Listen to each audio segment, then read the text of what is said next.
अगर कोई आश्रय नहीं है और आपकी किसी पर नजर न जाए, केवल इन्हीं के चरणों में रहे कि अब तो जीवन आपके लिए, ऐसे संभाल लेंगे।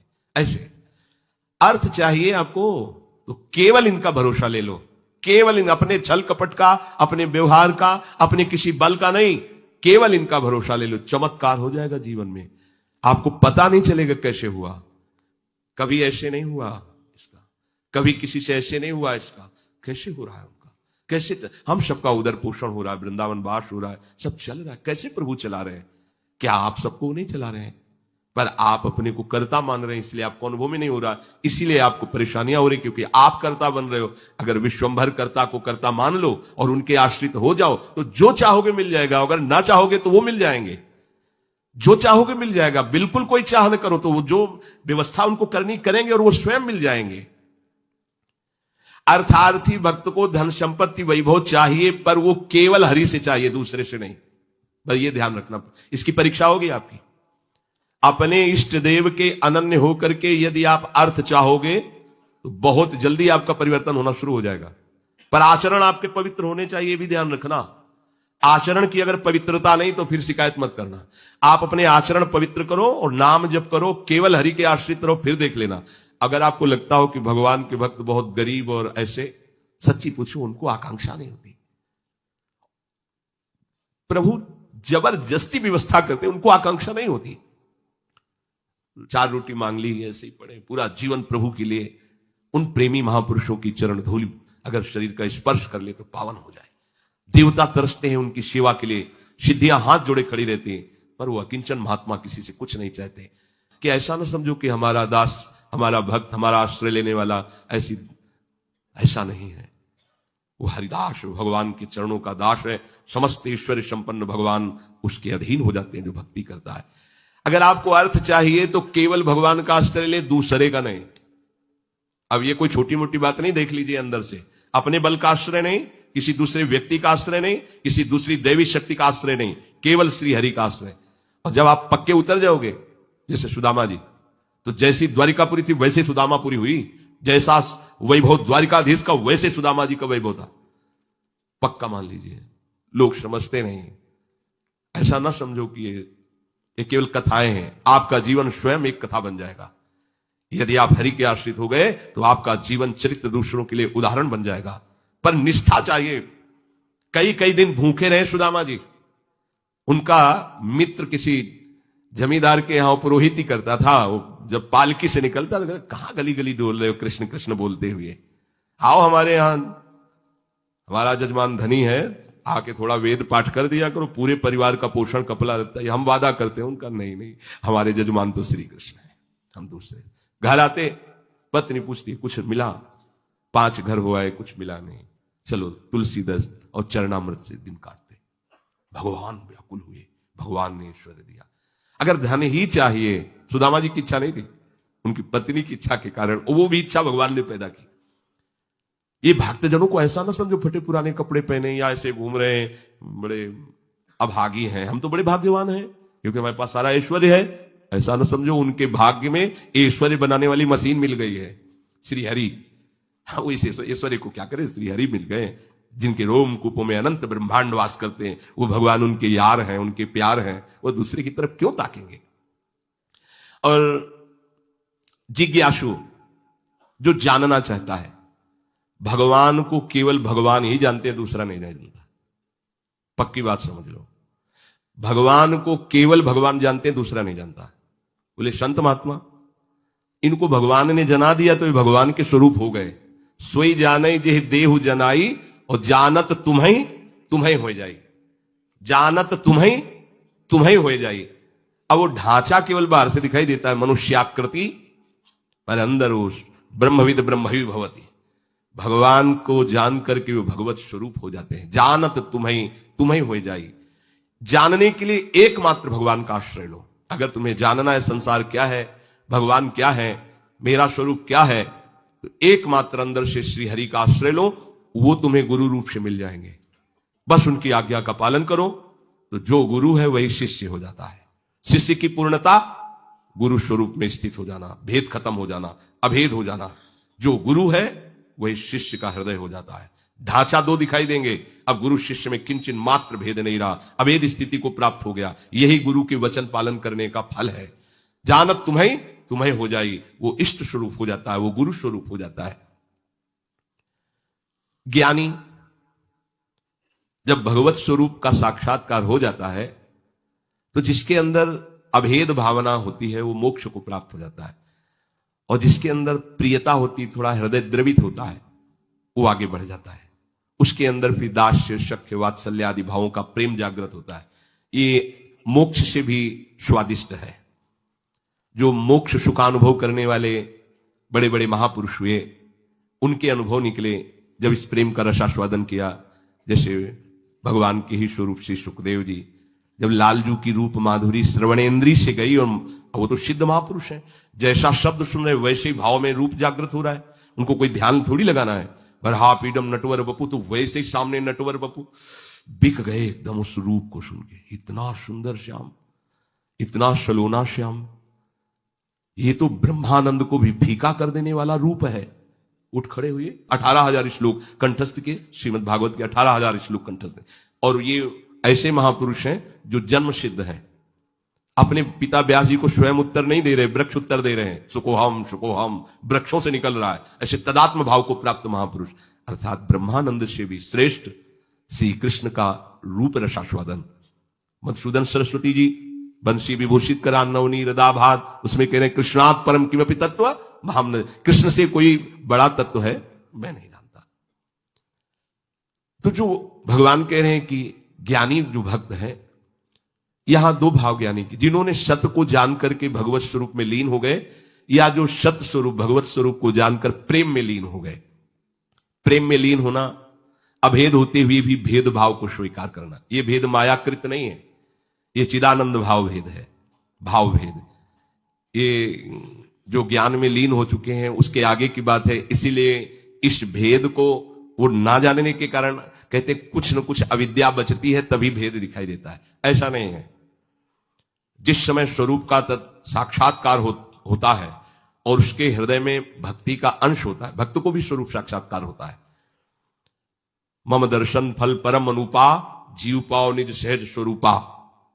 जो ब्रह्म साक्षात्कार में स्वरूपानुभूति होती है वही भक्त को भी होती है। उसी समय उसका, वो टिक नहीं पाता वहां, उसी समय उसका आकर्षण होता है उसके आराध्य देव का, और उसकी वृत्ति उसमें लीन ना होकर उस आत्मस्वरूप को अपने आराध्य देव के रूप में देखता है, और इतनी तन्मयता हो जाती कि अपना विस्मरण हो जाता है, बस केवल आराध्य देव रह गए। अब यहां से प्रेम की दशा प्रारंभ हो जाती है। ज्ञानी सब कुछ विस्मरण करके आत्मस्वरूप में लीन हो जाता है, उसका आत्मस्वरूप भी विस्मरण होकर आराध्य देव के स्मरण में लीन हो जाता है। ये प्रेम की गाथा। भगवान कहते हैं 4 प्रकार से जन मेरा भजन करते हैं तो ये सब महान है। अब इसमें सूक्ष्म बात यह है कि अगर हम केवल भगवान से धन चाहेंगे तो धन मिलने पर भी हम माया में नहीं फंसेंगे। जब हम स्वयं अहंकार प्रेरित होकर के कर्म करते हुए धन कमाते हैं तो उसमें आसक्ति होती है, हम उसमें भोक्ता भाव करते हैं, और जब भगवान की तरफ से मिलता है तो प्रसाद भाव रहता है। ये सब प्रभु का प्रसाद है, और प्रसाद होने के कारण वो प्रसन्नता रहती है, धनाभिमान नहीं रहता। प्रसादे सर्व दुखा नाम हानि रस्योपजायते, अंदर प्रसन्नता रहती है और भगवत कृपा का उसको प्रतिपल अनुभव होता रहता है। इसलिए वो धन के राग में न फंसकर प्रभु की तरफ ही खिंचता चला जाता है। कितने कृपालु प्रभु, कितने कृपालु प्रभु। और धनाभिमानी, देहाभिमानी, मैंने ये किया तो इतना लाभ हुआ, मैं इसको ऐसे भोगूंगा, अब ऐसा करूंगा तो इतना और लाभ होगा, वो खिंचता चला जाता है अहंकार की तरफ, ये खिंचता चला जाता है प्रभु की तरफ। अगर प्रभु से हमें धन मिला, प्रभु से कामना की, तो वो कामना संसार में फंसाएगी नहीं, वो मोक्ष प्रदान करने वाली होगी। ये परम लाभ की बात है कि लोकवत भी हमारा मंगल हुआ और परलोक के लिए हमें कोई अलग से साधना नहीं करनी पड़ी, क्योंकि प्रतिपल हमें कृपा का अनुभव बढ़ता चला जाएगा। प्रभु हमें कितना दुलार कर रहे हैं, कितनी कृपा कर रहे हैं, तो वो ये सब छूट जाएगा, केवल कृपा और प्रभु रह जाएंगे। वो कृपा के सहारे प्रभु के प्रेम में डूब जाएगा। ऐसे कितने भक्तों के चरित्र हैं। जब हम संकट निवृत्ति भगवान से चाहेंगे तब लगेगा अच्छा कोई दूसरा मेरा सहयोगी नहीं हुआ, भगवान ने ऐसी कृपा। तो अपनी अनुभूतियां जो होती है और प्रभु की तरफ हमें प्रेरित करती है। संकट निवृत्ति के बाद वो प्रभु को भूल नहीं जाएगा, वो प्रभु में आसक्त हो जाएगा। ये आंतरिक बात है, सूक्ष्म बात है। आर्त कोई भी भक्त जो हुआ हो और उसकी संकट निवृत्ति भगवान ने की हो और वो भगवान को भूल करके संसार में ही रमण कर रहा हो, ऐसा नहीं हुआ। भूलने की वो चेष्टा भी करेगा तो भगवान उसे भूलने नहीं देंगे, क्योंकि उसने आर्त भाव से ही सही पर प्रभु का आश्रय लिया है। और प्रभु का आश्रित कभी माया में फंस नहीं सकता है, पक्का है, चाहे किसी भी भावना से आश्रय लिया हो। और जो भगवान से जानना चाहता है भगवान को, उसको कभी ज्ञानाभिमान नहीं होता। अगर हम पढ़ लिख करके जानना चाहेंगे तो जान भी नहीं पाएंगे, पर हमें ज्ञानाभिमान हो जाएगा। अगर प्रभु से जानेंगे, गुरु कृपा से जानेंगे तो कभी ज्ञानाभिमान नहीं होगा। इसीलिए हमें अगर सांसारिक सुख भी चाहिए तो केवल हरि का आश्रय लें, सांसारिक दुख की निवृत्ति चाहिए तो केवल हरि का आश्रय लें, और हरि को जानना है और पाना है तो केवल हरि का आश्रय लें। वो सब साधन दे देंगे, वो सब हमको मार्ग दे देंगे, जिससे हमें उनका बोध हो जाएगा या प्रेम हो जाएगा। हम हरि को छोड़कर अन्य आश्रय न लें, हम हरि को छोड़कर किसी अन्य का भरोसा न करें, तो इस प्रपंच की चाह रखते हुए भी हम भगवान को प्राप्त कर लेंगे। बहुत सरल भगवान ने बता दिया। अब भी समझ में ना आवे तो आप जाने। हमारी यही तो चाहे है, हमें धन मिल जाए, हमारी दुख निवृत्ति हो जाए, हमें ज्ञान हो जाए, हमें मोक्ष हो जाए, सब हो जाएगा। केवल भगवान का आश्रय ले लो और नाम जप करो, पर गंदे आचरण मत करो। आहार विहार संयम से करो, शास्त्र संयम से। अब करो गंदा आचरण। जो गंदे आचरण वाले थे जब प्रभु की शरण में आए तो उलट गए, फिर दोबारा नहीं देखा उधर, तो क्या हुआ, वो महात्मा बन गए। अब अपनी भगवान की शरण में आए, अगर गंदे आचरण करते रहेंगे तो अनुभव नहीं होगा, और ये होगा कि पता नहीं भगवान आपके ऊपर प्रसन्न होंगे इसलिए ऐसा हो गया, हमारा तो नहीं हुआ। आप आचरणों को, भगवान का बल आपको सहयोग देगा, आपको बचाएगा। पर आप इच्छा करके यदि कामनाओं की प्रवाह में बहकर गंदे आचरण करेंगे तो छूट भी दी है भगवान ने, आप करो और उसका फल भोगो। अवश्य में भोक्तव्यम कृतम कर्म शुभाशुभम। आश्रित को यह ध्यान रखना चाहिए, अपने आराध्य देव के विरुद्ध आचरण नहीं करना चाहिए। अगर कहीं होने की संभावना हो तो आराध्य देव से प्रार्थना करनी चाहिए, बचा लो प्रभु। हर्षित हो कि कैसे कोई पापाचरण कर सकता है भगवान का दास कहलाकर, भगवान का शरणागत कहलाकर। सबके अंदर वासनाएं होती हैं, इन्हीं का नाश करने के लिए तो हम भगवत मार्ग के पथिक बने। और नाम में इतनी सामर्थ्य पूछो मत। ये तो जैसे जैसे तो ऐसा लगता है अभी तो कुछ परिचय ही नहीं मिला नाम का। इतना अमोघ, इतना अगाध, इतना अथाह वैभव नाम में है। सच्ची मानिए, सच्ची मानिए, आप बस लगे रहो राधा राधा राधा, फिर देख लेना, आप खुद देख लेना। आप बस ये चीजें बंद कर दो जो असाधन है। ये होने के हमने विचार भी किया, जब लोग प्रश्न करते हैं कि नाम तो हम भी जप रहे, पर तो विचार किया आप असाधन करते हो, भगवत विमुख आचरण करो, कैसे प्रभु को आप प्रसन्न कर पाएंगे। अभी तक करते रहे, कोई बात नहीं, वो भूत है, निकल गया भूत।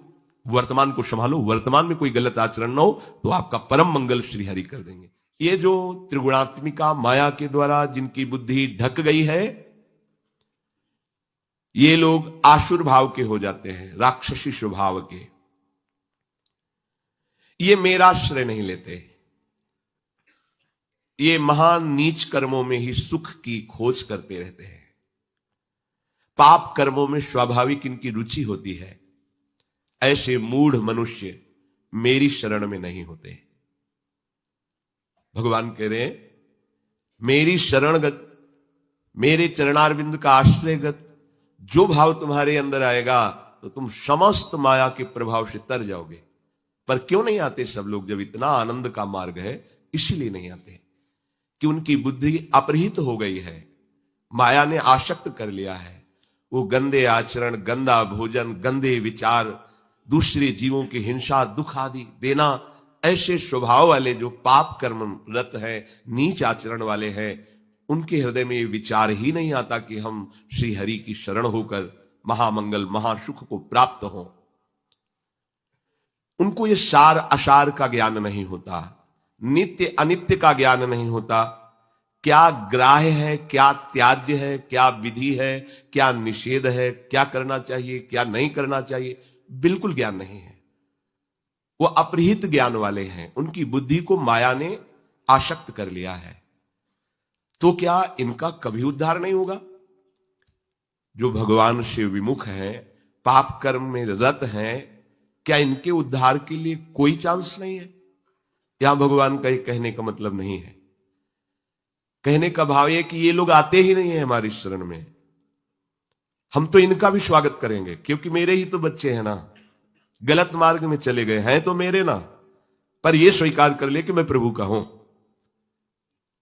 ये कई परिस्थितियों में कभी कभी ऐसे दुराचारी पापाचारी जनों का भगवान के चरणों में समर्पण हो जाता है।